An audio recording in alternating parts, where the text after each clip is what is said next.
Hello, all students. Welcome all of you to our lecture on arithmetic progression.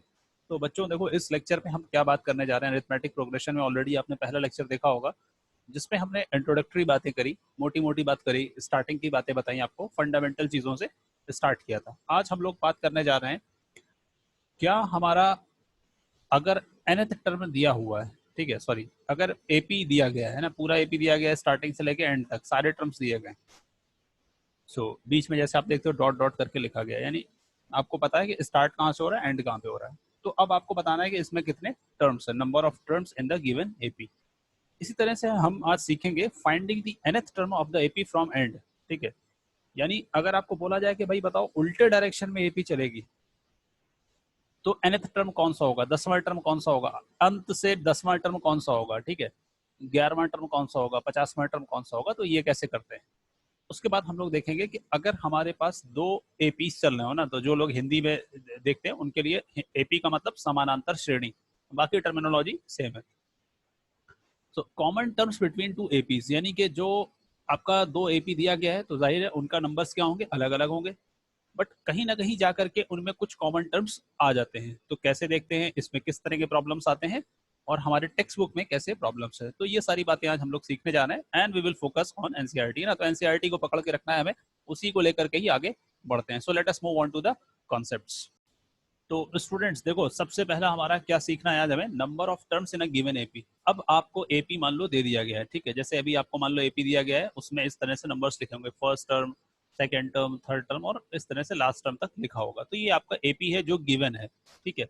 ऐसे मान लो जैसे यहाँ पर हम लिख रहे हैं 1 3 5 7, ओके, एंड अप टू से 29, ठीक है, ये आपका एपी है। अब इसमें आपको क्या निकालना है, देखो आपको निकालना है पहले फर्स्ट टर्म और कॉमन डिफरेंस, ये जो चीजें आप फाइंड कर लो, ठीक है, ये दो चीजें आपने फाइंड कर लिया।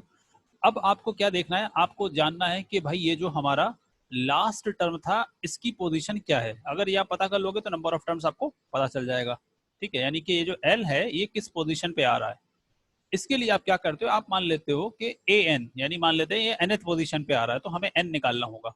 तो आपने ले लिया कि भाई nth टर्म की वैल्यू क्या होती है, nth टर्म की वैल्यू होती है a plus N minus one into d, और ये वैल्यू यहाँ पर दी गई है एल। आपको ए पता है, आपको डी पता है, तो आप सॉल्व करोगे, क्या मिल जाएगा आपको, सॉल्व आप find the value of N, N मिल जाएगा। और एन क्या है, एन है the number of terms in the given AP, ठीक है। तो बहुत ही सिंपल सा तरीका है। अब हम लोग इस पे देखते हैं कि प्रॉब्लम्स कैसे हमारे टेक्स्ट बुक में, हमारे कोर्स में है। सो स्टूडेंट्स देखो, हमारे पास एक क्वेश्चन है, उसमें क्या दिया गया, find the number of terms in the AP 7 13 19 up to 205। तो आपने देख लिया कि भाई हमें एपी का फर्स्ट टर्म दिया गया है, सेकंड, थर्ड और लास्ट टर्म दिया गया है। तो सबसे पहले आप क्या देखोगे, सबसे पहले आप देखोगे कि यहाँ पर ए क्या है, what is the first term here, तो फर्स्ट टर्म आपको दिख जाएगा 7 है। And then what is the common difference here, तो कॉमन डिफरेंस क्या हो जाएगा, कॉमन डिफरेंस हो जाएगा आपका 13 माइनस 7। आपने क्या निकाला, आपने निकाला 6, ठीक है। ये आपके पास आ गया फर्स्ट टर्म और कॉमन डिफरेंस। अब आपको क्या करना है, तो आपने ए और डी निकाला, उसके बाद आपने देखा कि ए एन क्या हो रहा है हमारा, A plus N minus one D. A N की वैल्यू आपने देखा अगर 205 होती है, यानी अगर हमारा एन टर्म 205 है तो हमारे पास क्या आ जाएगा, 7 plus N minus one into 6 equals to 205, जिसको हमें सॉल्व करके क्या मिलता है, तो बच्चों हमारे पास आंसर आता है नंबर ऑफ टर्म्स 34। तो बिल्कुल सिंपल सा प्रॉब्लम है, ठीक है। ऐसा ही हम लोग चलते हैं अब नेक्स्ट प्रॉब्लम पे। तो ये क्वेश्चन क्या कहता है, इस क्वेश्चन में देखो एक थोड़ा सा चेंज आ गया है। यहाँ पर एक आपको टर्म दिया गया, एक नंबर दिया गया -150। बोला गया है कि चेक करो कि क्या ये जो एपी आपके सामने लिखा गया है, ठीक है, ये आप देख सकते हो ये एपी है, इसमें आप हर स्टेप पे क्या कर रहे हो, -3 कर रहे हो। इधर भी आपने -3 कर दिया, फिर आपने -3 कर दिया। तो इसमें क्या होगा, आगे कुछ ना कुछ टर्म्स आते जाएंगे। अब इसमें बोल रहा है कि क्या -150 इसमें आएगा या नहीं आएगा। तो इसको भी हम इसी तरह से प्रोसीड कर सकते हैं, -150 आएगा या नहीं आएगा। बच्चों देखो हमने क्या किया यहाँ पर, -150 equals to A plus N minus one d, ठीक है। But n should be natural number. आप जानते हो कि टर्म की पोजीशन 1 हो सकती है, 2 हो सकती है, बट ऐसा नहीं हो सकता है कि आप बोलो 3.5 टर्म आ गई, ठीक है।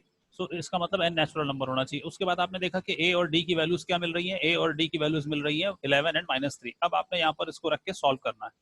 Now after solving what you get is n equals to 164/3 which is not a natural number, ठीक है, ये नेचुरल नंबर नहीं है। नेचुरल नंबर नहीं है इसका मतलब क्या है, इसका मतलब ये जो -150 है ये आपके एपी में नहीं आएगा, this is not a term of the given arithmetic progression, ठीक है, ये गिवन एपी का टर्म नहीं है। तो अगर कोई भी टर्म आपसे पूछा जाता है एपी का टर्म है या नहीं है, तो वो किसी ना किसी नेचुरल नंबर के लिए उसका टर्म होगा, आपको इसी तरह से सॉल्व करना है। अगर n की वैल्यू पॉजिटिव इंटीजर आती है तो वो टर्म है, और नहीं आती है तो वो टर्म नहीं है। Now we move on to the next problem. 31st term of an AP निकालना है हमें, ठीक है, find the 31st term of the AP. 11th term 38 है और 16th टर्म 73 है। तो आप क्या करोगे, आप nth टर्म वाला फॉर्मूला यहाँ पर यूज कर लोगे। So how to proceed in this problem, पहले फर्स्ट टर्म को आप a मान लो, ठीक है, और कॉमन डिफरेंस को आपने d मान लिया। अब आपने देखा कि भाई जनरल टर्म यानी nth term of the AP का फॉर्मूला हमारे पास इस तरह से दिया जाता है, ठीक है, this is the nth term of the AP। तो इसके हिसाब से अगर आप देखोगे तो आप A11 की वैल्यू 38 है और A16 की वैल्यू 73 है, रख दोगे तो आपको क्या मिलेगा, you will get these two equations. Okay, अब आपको सब्ट्रैक्ट करना है दोनों इक्वेशंस को। सब्ट्रैक्ट करोगे तो आप ए कैंसिल हो जाएगा, 10 माइनस 15d, तो ये 5d हो जाएगा माइनस के साथ, और राइट साइड में आ जाएगा -25। सॉल्व करने पे आपको मिलेगा d equals to 5। d equals to 5 की वैल्यू इक्वेशन 1 में रखा तो आपको मिला a इक्वल्स टू -12, ठीक है। अब 31st टर्म आप निकालोगे तो 31st टर्म कैसे निकलेगा, 31st टर्म हो जाएगा a plus 30d। a plus 30d values रखा आपने 30 इंटू 5, तो 150 माइनस 12 विच इज 138, तो आपका रिक्वायर्ड टर्म हो गया 138। अब आते हैं नेक्स्ट प्रॉब्लम पे। देखो नेक्स्ट प्रॉब्लम बिल्कुल सिमिलर है, थोड़ा सा वर्ड्स में चेंज किया गया है, ठीक है। क्या दिया गया है, if the third and the ninth term of an AP are 4 and -8, तो आपको देखो थर्ड टर्म क्या दिया गया 4 और नाइन्थ टर्म क्या दिया गया -8, तो ऐसा ही है जैसे पहले था, दो टर्म दे दिया गया है। अब पूछा गया which term of this AP is 0, ठीक है। अब की बार चेंज किया, देखो पहले टर्म की वैल्यू नहीं दी गई थी, पहले टर्म की पोजीशन दी गई थी, 31st टर्म पूछा गया था, अब की टर्म की वैल्यू दे दी गई है 0, कौन सा टर्म 0 होगा, है ना। तो ये थोड़ा सा यहाँ पर चेंज आया है प्रॉब्लम में। So let us see how to solve this. तो बच्चों स्टार्ट करते हैं सेम तरह से। हमने मान लिया कि फर्स्ट टर्म हमारा क्या है, फर्स्ट टर्म हमारा a है, कॉमन डिफरेंस हमारा d है, ठीक है। तो nth टर्म आपका क्या बनेगा, nth टर्म आपका बन जाएगा a plus n minus 1 into D. अब अगर a3 की वैल्यू 4 है और a9 की वैल्यू -8 है, तो आपको क्या मिल जाएंगी, आपको मिल जाएंगी दो equations, a plus 2d equals to 4 and a plus 8d equals to -8, ठीक है। तो ये यहाँ से आ गया इधर से। अब आपने दोनों इक्वेशंस को सब्ट्रैक्ट किया, तो आपने इक्वेशन 1 को सेकेंड से सब्ट्रैक्ट किया, तो आपको मिलेगा d की वैल्यू -2। अब ये d की वैल्यू यूज कर लो आप, फर्स्ट या सेकेंड किसी भी इक्वेशन में आपको a मिल गया, a इक्वल्स टू 8, ठीक है, a इक्वल्स टू 8। अब आपको देखना है कि भाई इस AP का a और d आपको पता है कौन सा टर्म इसका 0 होगा, तो आपने क्या किया, आपने देखा कि kth टर्म मान लेते हैं कि 0 हो रहा है इसका। So let the kth term, k कोई इसका पॉजिटिव इंटीजर होगा, b 0, तो kth टर्म क्या हो जाएगा, a plus k minus 1 into d equals to 0। अब आपने सॉल्व किया है ना, देखो जैसे n लेते हो ना वैसे कोई भी नंबर ले सकते हो, कोई भी सिंबल ले सकते हो, हमने k ले लिया यहाँ पर, a plus k minus 1 d equals to 0, a की जगह पर 8, d की जगह पर -2, ठीक है। तो आपको क्या मिल जाएगा, आपको मिल जाएगा k इक्वल्स टू, सॉल्व करके k इक्वल्स टू 5। इसका मतलब क्या हो जाएगा, इसका मतलब इस एपी में फिफ्थ टर्म जो होगा आपका वो 0 हो जाएगा। So the fifth term of the AP will be 0, that is the answer. Okay, तो ये क्वेश्चन थोड़ा सा पहले वाले क्वेश्चन से सेम था और कुछ मायने में थोड़ा सा डिफरेंट भी था। अब स्टूडेंट्स आते हैं हम लोग अपने नेक्स्ट प्रॉब्लम पे, और वो इस टॉपिक का इंपॉर्टेंट प्रॉब्लम भी माना जा सकता है। तो इसमें दिया गया Subba Rao started working in 1995, तो 1995 से स्टार्ट किया उसने वर्क करना, एनुअल सैलरी 5000, इंक्रीमेंट होता है हर साल 200 रुपए का, ठीक है, यानी हर साल उसका 200 रुपए ऐड हो जाता है। तो in which year did his income reach 7000, किस साल में उसका इनकम 7000 हो जाएगा। तो आप देख रहे हो कि जो उसका इनकम बनेगा वो क्या बनेगा, उसका इनकम बनेगा 5000, 5200, 5400, 5600, यानी कि एपी बनाएगा। तो बेसिकली प्रॉब्लम क्या हो गया, प्रॉब्लम ये हो गया कि एपी का ए और डी पता चल गया, डी है 200 और ए है 5000। अब ये पूछ रहा है कि कौन सा टर्म होगा इसका 7000, ठीक है। सो एक्चुअल में हमें फाइंड करना है द टर्म 7000 कौन सा टर्म हो रहा है। सो स्टूडेंट्स, इनकम जो इनका बनेगा सक्सेसिव ईयर्स में, यानी आने वाले सालों में, जैसे 95, 96, 97, 98 की जो इनकम्स होंगे वो क्या बना रहे होंगे, वो बना रहे होंगे एक अरिथमेटिक सीक्वेंस यानी अरिथमेटिक प्रोग्रेशन, जिसका फर्स्ट टर्म क्या है 5000, डी है 200। nth टर्म अगर आपने मान लिया कि 7,000 है, ठीक है, यानी कि इसी सीक्वेंस में जो आपका इनकम का सीक्वेंस बनेगा इसमें कोई टर्म आ रहा होगा 7,000। तो nth टर्म क्या होता है? nth टर्म होता है A N equals to A plus N minus one into D. ठीक है, इसको आप क्या करोगे, इसको आप इक्वल कर दो, इक्वल टू 7,000। अब सॉल्व किया आपने, सॉल्व करोगे तो double zero double zero double zero आपका सारा कैंसिल हो गया। ठीक है, यहाँ पर भी डबल जीरो कैंसिल हो जाएगा। Then you will subtract 50, you will get 20 divided by 10, you will get divided by 2, you will get 10, n की वैल्यू आ जाएगी 11। यानी कि ये 7,000 जो है ये आपका 11वां टर्म होगा। ठीक है, 7,000 जो होगा ये आपका 11वां टर्म होगा। तो 11वें साल में इनकी इनकम यानी 11th ईयर में उसकी इनकम कितनी हो जाएगी? 11th ईयर में Subba Rao income will become ₹7,000। Okay, so this is an important question, ये आपका लॉन्ग क्वेश्चन में पूछा जा चुका है और इम्पोर्टेंट भी है। अब जो हम आज दूसरा चीज सीखेंगे बच्चों वो क्या है? nth term from end of a given AP. AP आपको दिया गया है, ठीक है, ये आपको एपी दिया गया है A1 A2 A3 L तक। ठीक है, अब इसमें क्या होगा, इसमें आपसे पूछ सकते हैं, ऐसे भी आपने क्या है, आपने देखा ये है third term from the beginning, second term from the beginning. ऐसे ही बोला जा सकता है कि भाई यहां से आप बताओ इधर से फोर्थ टर्म कौन सा होगा एंड से, ठीक है, या एंड से आपका 10th टर्म कौन सा होगा। सो इस तरह से हम लोग बोल सकते हैं 10th term from the and या 10th term from the reverse side. ठीक है, तो अब सिंपल पहले क्या करो, जो एपी दिया गया उसका कॉमन डिफरेंस और फर्स्ट टर्म आपने निकाल लिया ए और डी। अब आपको देखना है, देखो दो तरीके हैं यहाँ पर, डायरेक्ट मेथड है, डायरेक्ट मेथड आप कर सकते हो, ये इजी भी है, कंफ्यूजन कम होगा इसमें, डिपेंड करता है जो आपको अच्छा लगे, दोनों मेथड्स हैं। So take the first term as l. अब आप क्या करो, अब आपने दोनों चीज निकाल दिया, लास्ट टर्म आपको पता है इसका, अब आपने क्या किया, इसी को आपने फर्स्ट टर्म लेना है एल। कॉमन डिफरेंस जो भी दिया गया है उसका साइन चेंज कर दो, तो कॉमन डिफरेंस आपको लेना है माइनस डी और फर्स्ट टर्म आपको लेना है एल। ठीक है, first term l, common difference minus d. अब आपको क्या निकालना है, nth term from the end, यही निकाला है, तो nth term from the end क्या हो जाएगा, l plus N minus one into d. फंडा इसका क्या है, फंडा ये है कि जब भी कोई सीक्वेंस इस डायरेक्शन में एपी होगा तो वो उल्टे डायरेक्शन में भी एपी होता है। ठीक है, उल्टे डायरेक्शन में भी वो एपी होता है, बट उसका कॉमन डिफरेंस क्या होता है, नेगेटिव हो जाता है। तो अब हम इसको क्या करेंगे, हम उसको उल्टा डायरेक्शन का एपी देखेंगे। ओके, तो वहां पे हम क्या करेंगे, nth term from the end का मतलब क्या हो जाएगा, a plus N minus one d वाला कॉन्सेप्ट यूज कर लेंगे, बट अब की बार हमारा a की जगह पर l आ जाएगा और d की जगह पर माइनस डी आ जाएगा। ओके, तो इस तरह से हमारे पास ये nth term from the end आ जाएगा डायरेक्ट मेथड से।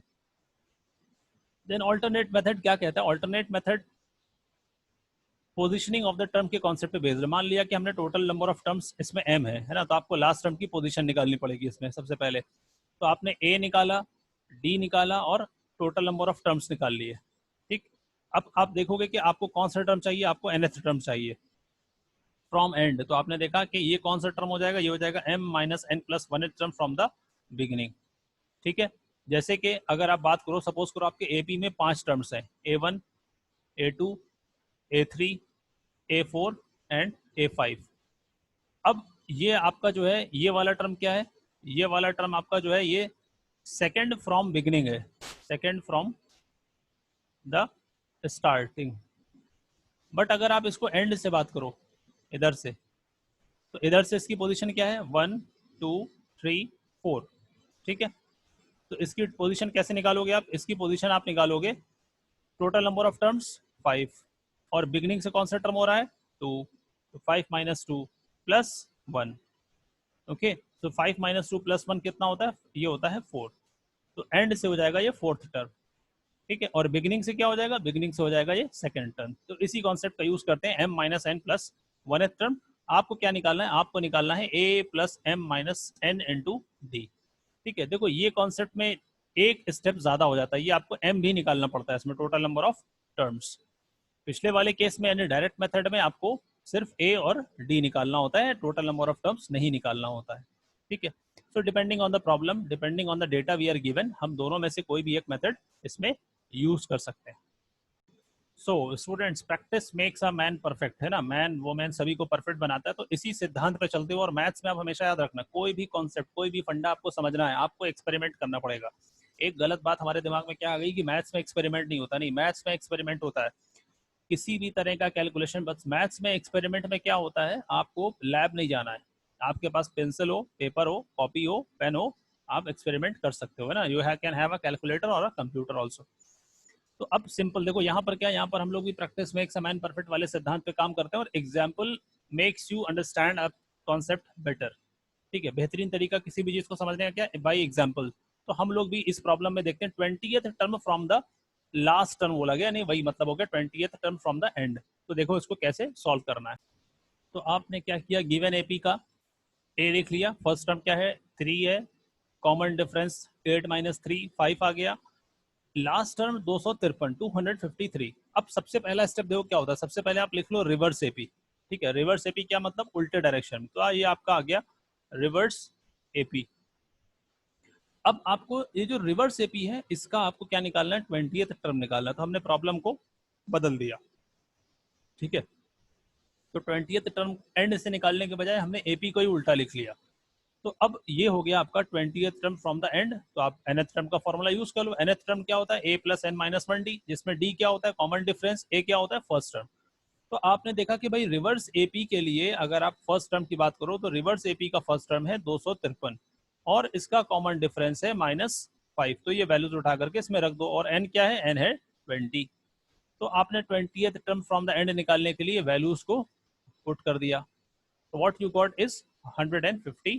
तो ये हो जाएगा आपका reverse term from the and निकालने का तरीका। प्रैक्टिकली कैसे आपको रिवर्स एपी बना करके nth term from the end find किया जा सकता है। So there is another problem which is very similar to the previous problem. यहाँ पर क्या है, बस आपको 12th टर्म निकालना है फ्रॉम द एंड। तो यहाँ पर भी हम वैसे ही प्रोसीड करेंगे और सेम तरह से चलते हुए हम इसका सॉल्यूशन निकाल सकते हैं। सो बच्चों यहाँ पर हमने रिवर्स एपी लिखा 253 13, यहाँ पर टर्म चेंज है, 6 नहीं है 8 है वहाँ पर। So this is 8 and 3। तो आपने देखा कॉमन डिफरेंस क्या आ रहा है हमारा, हमारा फर्स्ट टर्म हो गया 253, कॉमन डिफरेंस हो गया -5, और हमें कौन सा टर्म निकालना है, हमें निकालना है 12th term.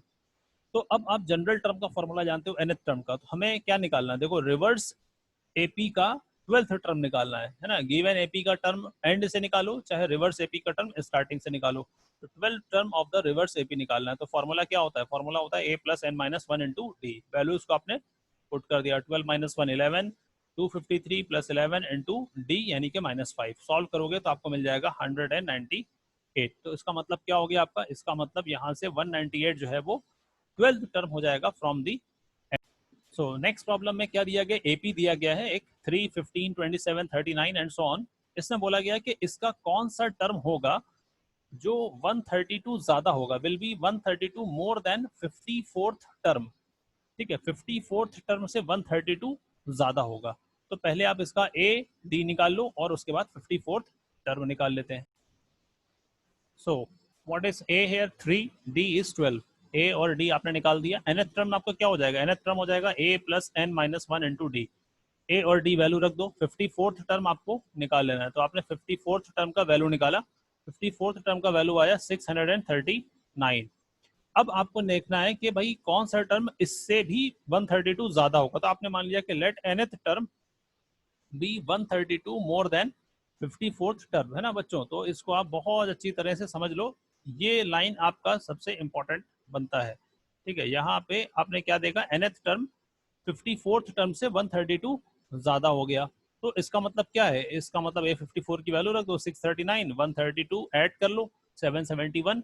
Left hand side में an में आपको a और d दिया गया है, वैल्यूज रख दो उसकी और सॉल्व कर लो। सॉल्व करोगे तो आपको क्या मिलेगा, n की वैल्यू 65, यानी कि 65th टर्म जो होगी, जो 65वीं टर्म होगी वो 54th टर्म से ज्यादा होगी, कितना, 132। तो आपका जवाब क्या आ जाएगा, 65। 65th टर्म जो है वो हमारा रिक्वायर्ड टर्म होगा और ये टर्म 54th टर्म से 132 ज्यादा हो जाएगा। ओके, अब आते हैं नेक्स्ट और लास्ट क्वेश्चन पे। देखो हमने स्टार्टिंग में बताया था, आज हम लोग एक चीज और देखेंगे कि दो एपी के टर्म्स को कंपेयर कैसे किया जाता है। तो इसमें बहुत सारी पॉसिबिलिटीज आ सकती हैं, बट वो सारी चीजें हमारे कोर्स में नहीं है, इसीलिए इसको हम डिटेल में डिस्कस नहीं कर रहे हैं, because it can create a confusion for lot of students. तो अभी हम इसको देखो क्या है, बिल्कुल उतना देखेंगे जो हमारे कोर्स में है। यहाँ पर क्या दिया गया आपके सामने देख सकते हो कि दो एपी है। एक एपी है 63 65 67, आप देख रहे हो दो दो का इसमें इंक्रीमेंट हो रहा है, कॉमन डिफरेंस 2 है। दूसरा एपी क्या है, उसमें है 3, 10, 17 एंड सो ऑन, उसमें कितना 7 का इंक्रीमेंट हो रहा है।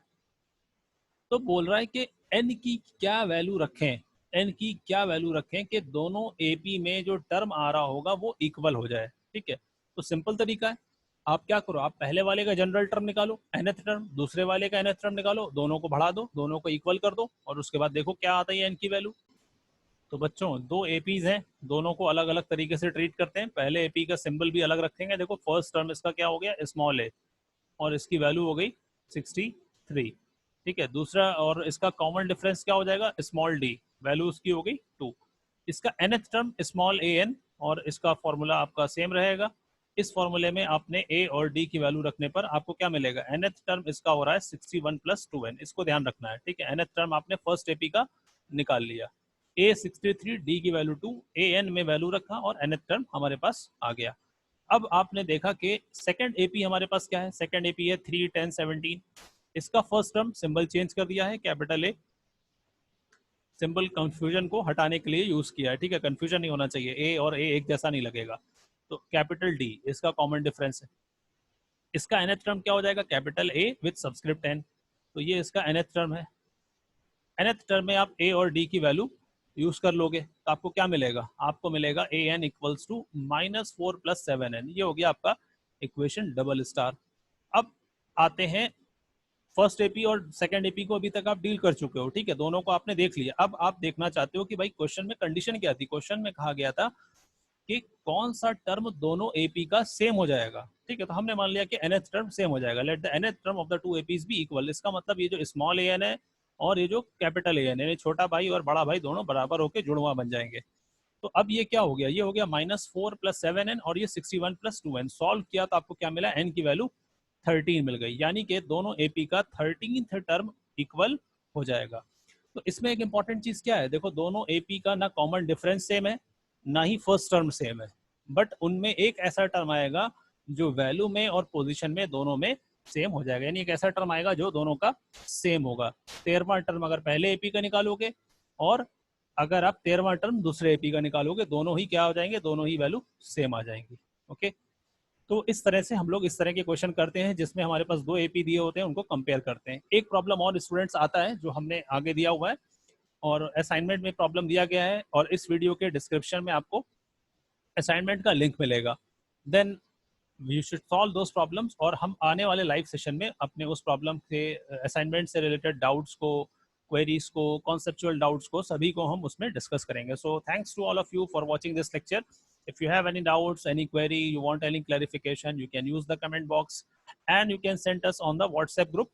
Okay, so we will include your doubts and we will clear your doubts in the next live session. Thanks to all of you for watching this lecture.